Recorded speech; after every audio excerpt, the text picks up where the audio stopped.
Aristotle's view of motion. According to Aristotle, motion must be moved by something else. He believed in the concept of natural motion, which means that the object naturally moves according to nature. Example of Aristotle's view of motion. First example is leaf falling.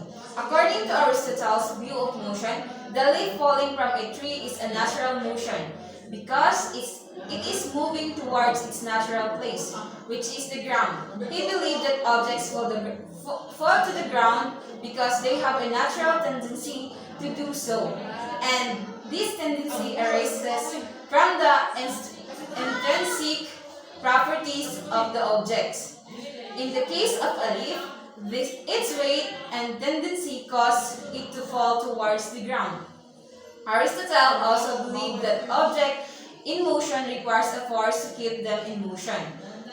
Therefore, in the case of a falling leaf, it is the force of gravity that keeps it moving downward. He asserted that objects do not continue to move once the force that started them in motion is removed.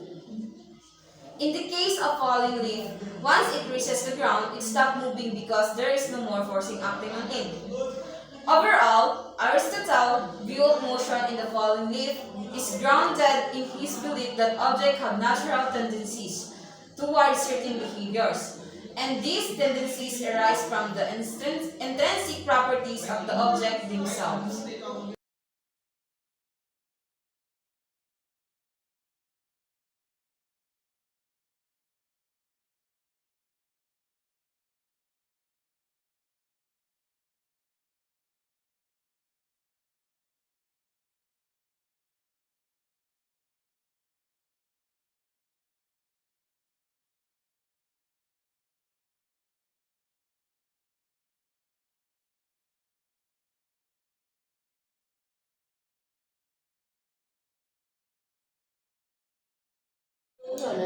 Second example of Aristotle's view of motion. Aristotle believed that the motion in smoke is caused by the elements of fire and air. He viewed smoke and mixture of these two elements, with fire being the activities principle and air being the passive one. According to Aristotle, the fire in the smoke is the constantly changing of moving, which causes the air to be set in motion as well. This creates the visible motion in smoke as it rises and disperses into the air. Aristotle also believed that there was distinction between natural and forced motion. Natural motion, such as the scene in smoke rising, was believed to be driven by the nature of the elements themselves. Forced motion, on the other hand, was seen a result of external force acting upon an object. Overall, Aristotle's view of motion in smoke is rooted in his theories of the element and natural motion. He saw smoke as a physical manifestation of this principle and believed that it demonstrated the underlying workings of the natural world.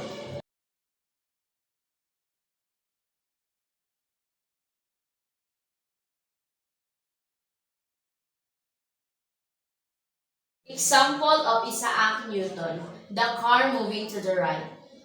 Explanation. Isaac Newton would have seen the motion of a car moving to the right as an example of his law of motion. Specifically, his first law of motion, also known as the law of inertia, states that an object at rest tends to stay at rest, and an object in motion tends to stay in motion with the same speed and direction unless acted upon by an unbalanced force. In the case of a car moving to the right, Newton would have observed that the car motion is caused by a force that propels it forwards, such as the car engine. The passengers inside the car experience this force as a sensation of being pushed back into their seats. As the car moves forward, the passenger's body also tend to stay in motion, which is why they need to wear seat belts to keep them from being thrown forward in the event of a sudden stop or collision. I-post lang yun. Sa gilid. Furthermore, Newton's second law of motion, which states that the acceleration of an object is directly proportional to the force applied and inversely proportional to its mass, would have been relevant when considering the turning and stopping of the car. When the car turns or stops, the force required to change its direction or speed is greater than if it were continuing on a straight path. Therefore, the passengers would feel a stronger force pushing against them when the car is turning or stopping. Overall, Newton's ideas about motion would have provided a framework for studying the physical forces at the work in the movement of a car to the right and the sensation experienced by its passengers.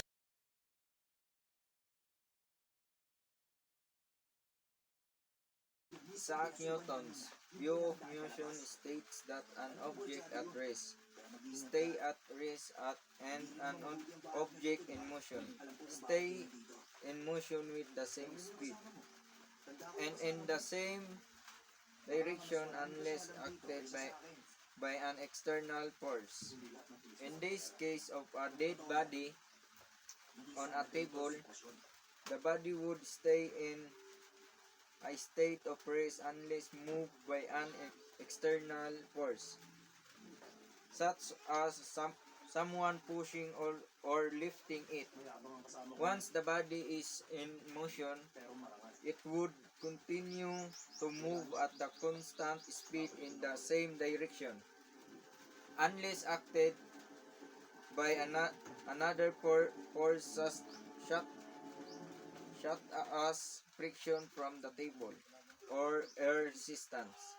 However, since the body is no longer alive, there would be no internal mechanism controlling its movements, and any motion it does experience would be solely due to external force acting it.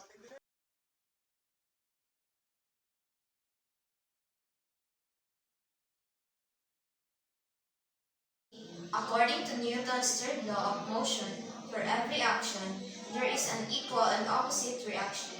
When we walk, we exert force backward on the ground by pushing the ground by our foot, and the same reactions force is exerted by the ground and forwarding direction, and this makes us able to move.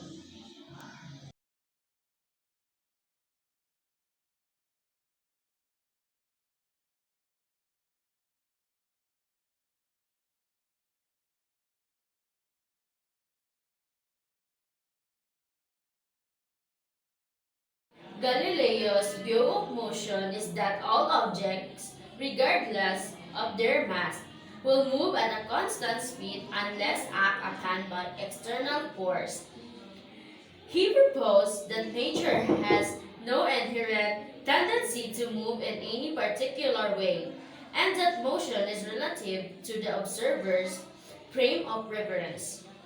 Galileo's experiments with inclined planes and pendulums demonstrate that acceleration due to gravity is constant, regardless of an object's weight. He also challenged Aristotle's idea that objects move of a speed proportional to their weight, and showed that they fall at the same rate regardless of their mass. Galileo's view of motion was a major contribution to the development of modern physics and laid the groundwork for Isaac Newton's law of motions.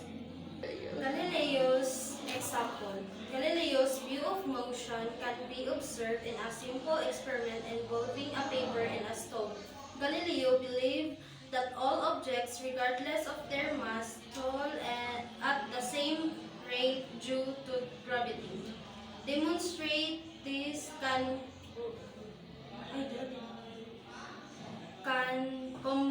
crumple a sheet of paper and drop it alongside a stone from the same height. Despite the fact that stone is much heavier than paper, they both hit the ground at same. This is because they are object to the same gravitational force, and the acceleration due to gravity is independent of the object mass. Galileo's view of motion applied to this experiment that object will continue motion unless acted upon by an external force. In this case, the internal force is the force of gravity acting on both the paper and the stone, causing them to falling toward the earth. Over this experiment demonstration, Galileo's key insight that objects do not require an internal force to keep them in motion, rather than will continue to move constantly speed in a straight line unless acted upon by an external force.